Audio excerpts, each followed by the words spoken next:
Every now and then you have one of those days where you just throw the ball straight into the gutter, and the only thing you can do is laugh.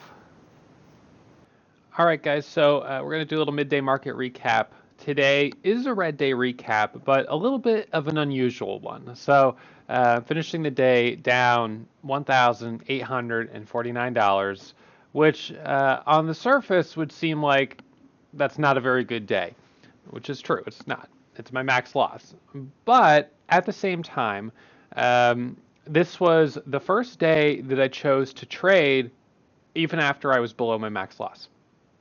I went down as low as right around minus 3,200 or 3,300. And that was sort of the point where typically I would have just said, I'm done for the day. I'm not going to keep trading. I'm below my max loss. I just got to throw in the towel. But I started to think that I saw a good looking setup forming, and I waited on the 5 minute chart. And then I said, you know what? I think this is a setup that's worth taking. I took the trade and I made back just under $1,600. And I wasn't being aggressive. I was being conservative with my share size. I only took 4,000 shares instead of 5,000 or 10,000. And I was able to make 40 cents per share. Now, obviously, if I'd taken 10,000 shares of that trade, I would have made $4,000 and been back to green on the day.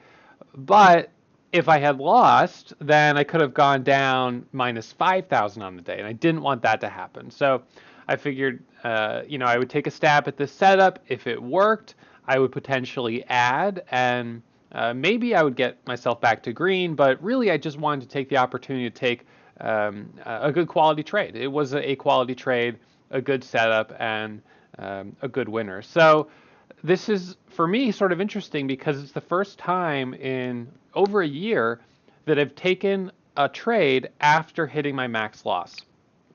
So typically when I hit my max loss, I'm just like, well, I'm done for the day. That's it. And, I'm kind of bummed out, and I end the day on a red note. I spend the rest of the day feeling kind of annoyed with myself.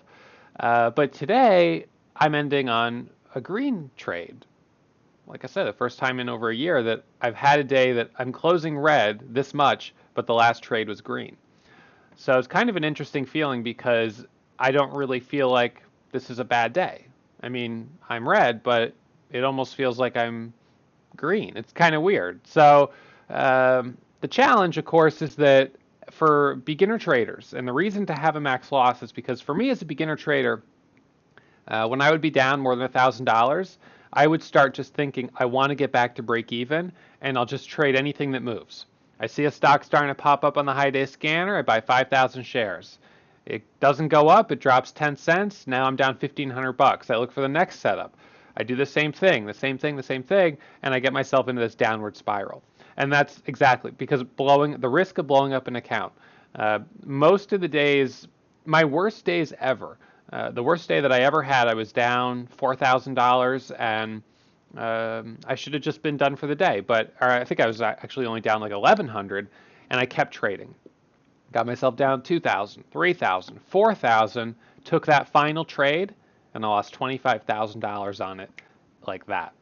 And it was so fast. And, that cost me $30,000.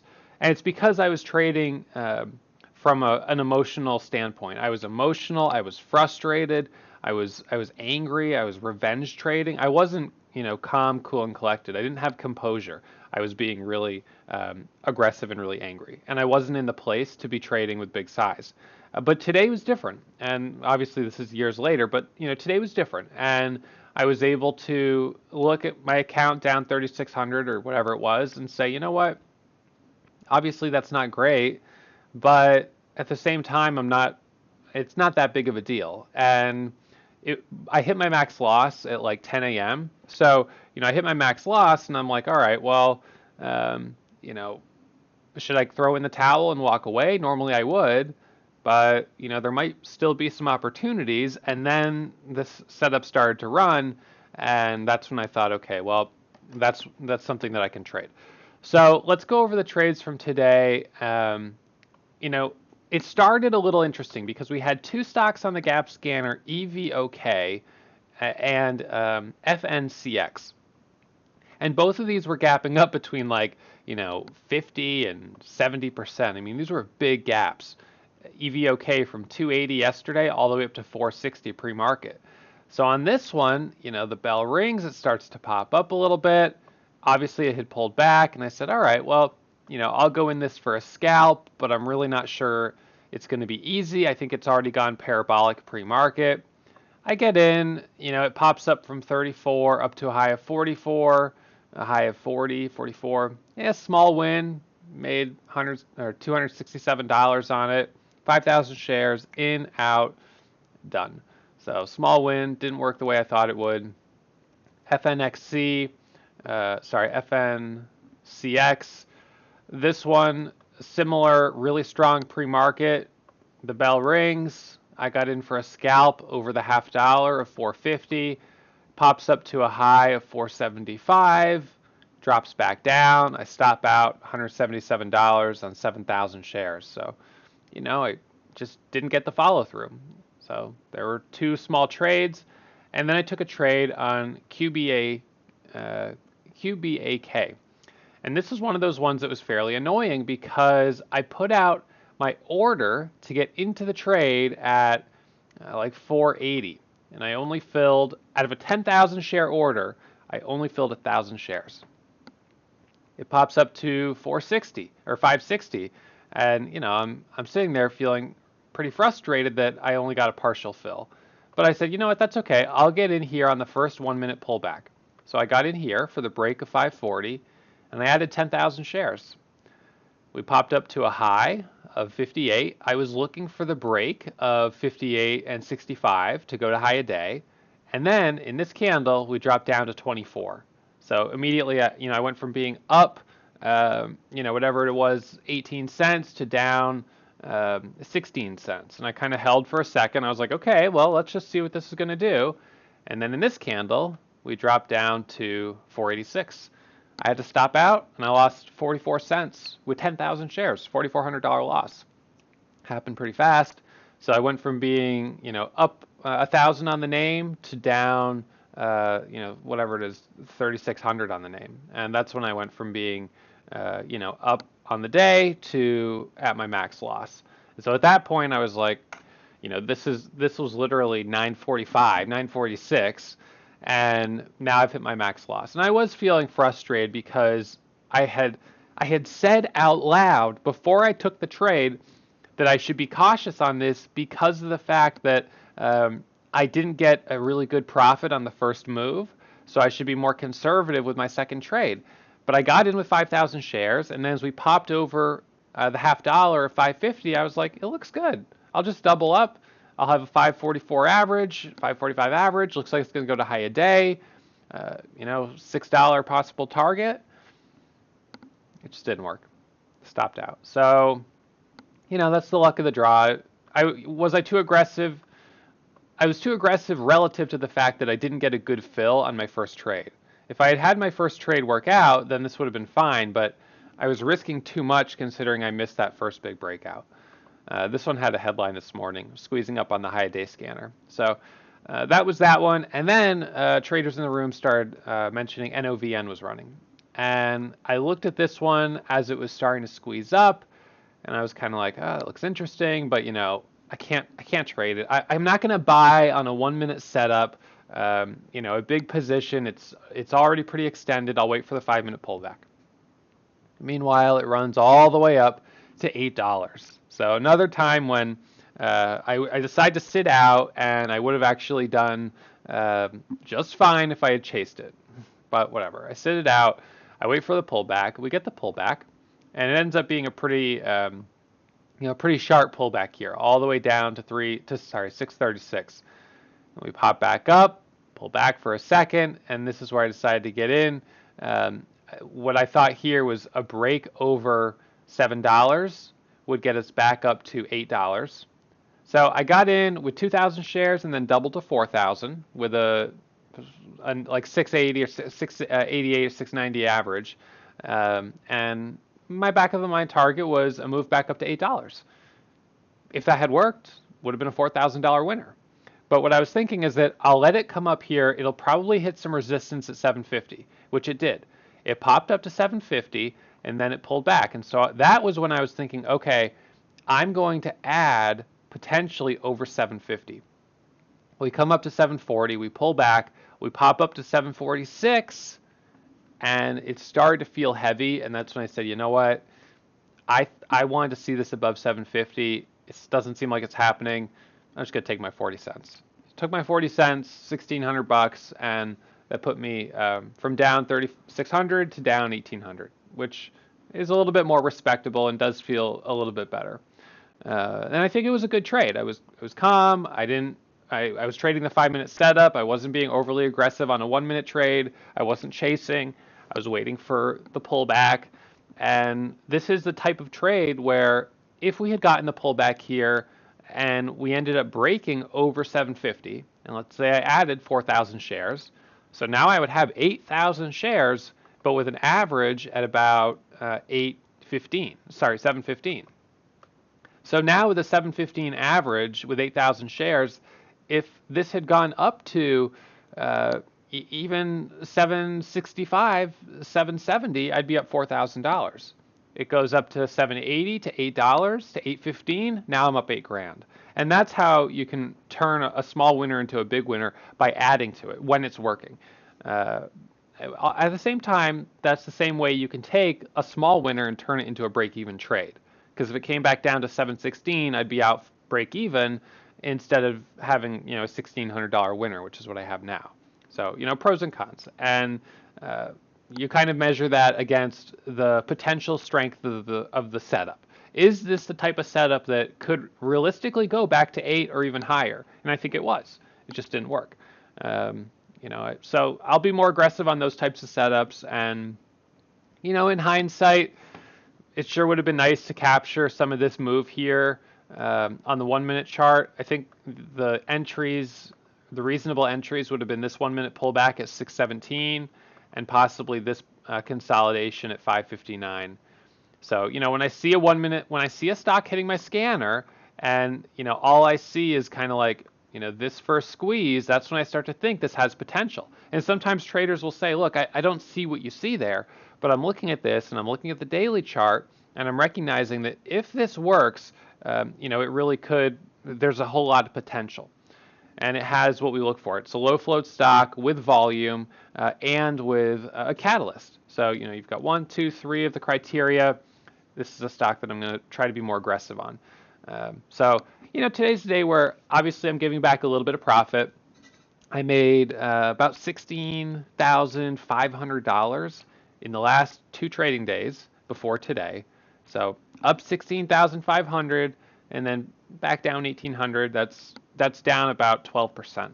I can handle that. That's a very reasonable and healthy pullback. My account right now is at $62,147.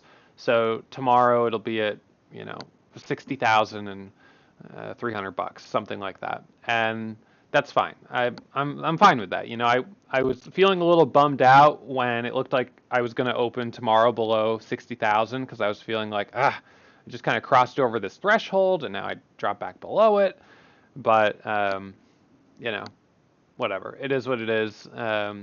It's fine. I got back above it now, and so that's good. And hopefully we'll have some good opportunities tomorrow to get a nice little bounce back trade. But all in all, even right now, if I stop trading this week today, this has been a great week. Last week I only made, I think it was $5,000. So let me just double check. Yeah, I think it was only 5,000 because I lost 9,000 on Thursday and Friday. So I only made $5,000 last week. This week I'm up 14,600 roughly, and I'd say that's a pretty good week. If I can have a good day tomorrow, good day on Friday, I can get myself up to maybe 18,000, maybe 20,000, or maybe we'll have a couple days that are slow and I'll just finish the week in the 15, 16,000 range, and that's fine too. But I want to make sure I'm mindful of the fact that I just had a couple big steps forward, and I don't want to get complacent or do something that's overly aggressive. And I think today I was pushing it a little bit. So, of course, this is one of those things where I was pushing it on the wrong stock. QBAQ or QBAK on that 1 minute pullback didn't work, but NOVN sure did, from 562 to 616, all the way up to $8. So that's kind of the thing where it's like, what is the deal with that? These are two very similar stocks, and one just totally exploded 3 points, and the other one could only go like 50 cents, and then it pulled back. And so it's kind of like, look, even the best traders are only right 65, 75% of the time. So, QBAK, good looking setup, just didn't work. Not necessarily any fault of my own. I don't think it was a bad trade. It just didn't work. NOVN, great setup. I didn't take it because I was kind of just off of a big red trade, and I kind of wanted to just cool off for a second, and then ended up taking the 5 minute setup, which was good, but not nearly as much range. So, it is what it is. The one that works is the one I missed. The one that doesn't work is the one I got. But over the long term, I know my metrics are solid. I know my accuracy is pretty consistent. So I'll have a trade where I get in the same as I did on QBAK, and it works, and it ends up being, a big trade like NOVN. It's just a matter of time. So hopefully we've got some good trading tomorrow and Friday. Even though I could trade this afternoon to try to, get myself back to green, I don't want to do that. I think that that's pushing it. That's forcing it. I already, kind of broke one of the rules I've had for a long time, which is to not trade below $1,000. But, sometimes rules are meant to be broken. And in this case, I think that it's always a good idea to reconsider why you have the rule and what purpose it's serving. Right? Now, the rule for me with not trading below $1,000 was because I knew I had a hard time maintaining self-control and discipline when I was really deep into the red. And I would start doing things that were a little bit reckless and that were sloppy. And I think that this process of conditioning myself to experience loss and not get stressed out about it has allowed me to have a day where I'm down 3,600 and I can still focus. I can still think clearly. I can still make good decisions.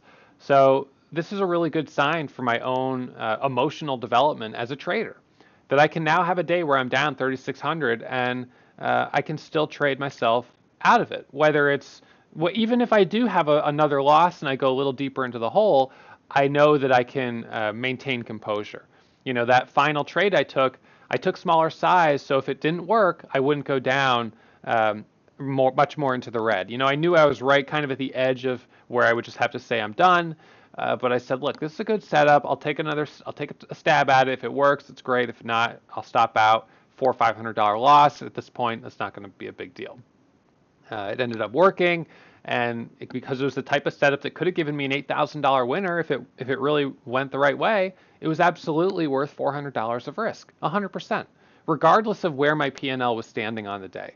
And a lot of traders say you should manage your trades and don't even look at the P&L.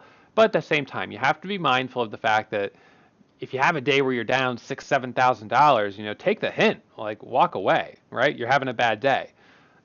Today, I was having a pretty good day. I had 3 winning trades, and then I just had a 4th one that was a big loser. So I was able to just kind of put that to the side, keep trading, and get myself a little bit out of the hole, which is fine. So I think so what I've done is I've changed my max loss on my account to minus 5,000. So if I'm down more than 5,000, I'm done for the day. I will be done for the day. I won't keep trading. But I think that if I'm down 1,000 or 2,000 or 3,000, that's within a range where I can probably still, as today shows, continue trading and bounce back. But definitely, if I'm that far in the red, I'll be a little bit more conservative with my share size, just recognizing that obviously I'm not having the best day ever. If I see something really good, I don't want to stop myself from taking it, but I just need to be a little bit more cautious. So, I may have days where I'm down $1,000 and I say, look, guys, I'm done. I'm not going to push it. I'm not having a good day. I'm not feeling it. And that's fine. And ultimately, it shouldn't have to be the broker that makes the decision for me to shut off my account. It should be me, right? It should be me who says, look, I'm not in the mental place to keep trading. I'm annoyed. I'm frustrated. This orange dog over here keeps barking. She's driving me nuts. I got to just, take a walk, whatever it might be.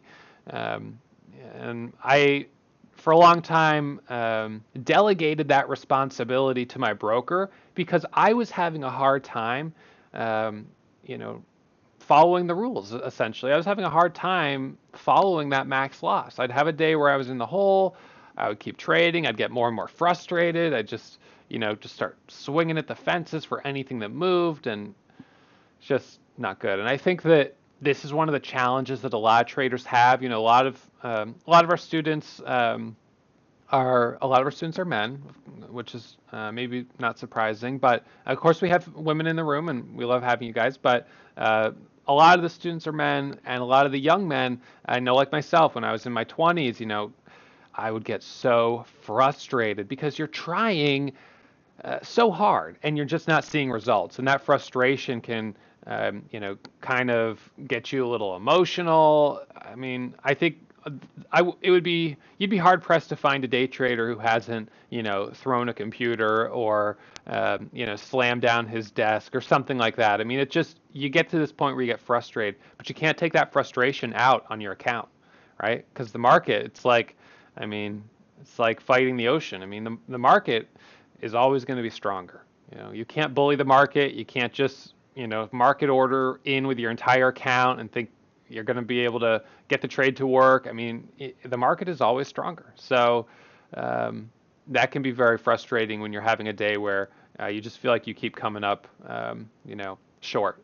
So I think for me, getting a little bit older, that emotional composure and kind of emotional development has really been in my favor. And some of our students who are coming into the classes, who are retired in their 40s, 50s, 60s, or even older, they may even have a bigger advantage of that ability just to take things in stride a little bit more. So I think that might be, one of the inherent challenges with trading and one of the reasons that a lot of day traders fail. Men can be hot-headed, can get frustrated. This is a job that a lot of men, predominantly men, are trying to do. We may not always emotionally be the best for this job. I mean, you have to be willing to take risk, and I think that willingness to have a high-risk job is maybe more attractive to men and less so to women. But it's so important at the same time to be able to maintain composure, and that's something that takes time. So, some of the things that you can do to help build that composure in yourself and strengthen that muscle, which is essentially the ability to maintain composure is like a muscle, and you can strengthen it. You may not have it naturally, but you can build it. So a couple of things that have helped me in the past, meditation and exercise, because both of those things are things that I don't like to do, right? So for me to force myself to do something I don't like to do is showing, that's composure, that's discipline, that's self-control. The more you practice forcing yourself to do something you don't want to do, the easier it'll be when you have to force yourself to stop out of a bad trade or to throw in the towel on a bad day, because you just get used to, exercising that level of discipline on a daily basis. So any other way that you can practice it will I think improve you as a trader. And something that I've said before is the fact that when I was kind of working through this process, I would write down my emotional state after I would take a trade. I'm angry. I'm frustrated. I'm about to throw this computer out the window. Wherever I'm at, or I feel great, and start to recognize if you look at a series of trades that went red, deeper red, super red, max loss. Then that's when I would start to realize, okay, well, what was the trigger that led up to that loss, right? Was there something I can trace back as being the trigger? And now start to have that sense of mindfulness that, look, when you have a day where you're at your daily goal and then you hit your max loss, that's a trigger for you that often results in this kind of downward spiral. It's different for everybody, and some people maybe are fortunate enough that they don't even have to deal with this. But most traders, trading the market is not something that comes naturally. And I think that the natural human emotions of fear and greed do not always help us as traders. They encourage us to buy way too high and then to sell, as the stock is dropping back down. So, um, you know, that's something that we have to learn to overcome. All right, guys. So I hope that that's helpful, and I'm definitely not trying to be sexist in any way. I mean, I'm just from my experience working with students. These are some of the observations that I've made. So I hope no one takes it the wrong way. But in any case, here we are, Wednesday, finishing the day, a little bit in the red, but at the same time, today feels like a victory because it was an opportunity to trade out of the red, to show composure, to maintain that calm, cool, collected state of mind when I just as easily could have continued to trade and gone deeper and deeper into the red and really made a big mistake. All right. So, any questions that you guys have or comments, you can, of course, feel free to ask in the chat room. And for those of you watching on YouTube or Facebook, you can post them in the comments below, and I will make sure I get to them. All right, guys. I will catch up with everyone first thing tomorrow morning. Okay. Thanks, guys. Let's be honest. If you made it this far, you must have really enjoyed that video. So what's stopping you? Subscribe right here and get email alerts anytime I upload new content. Until then, happy surfing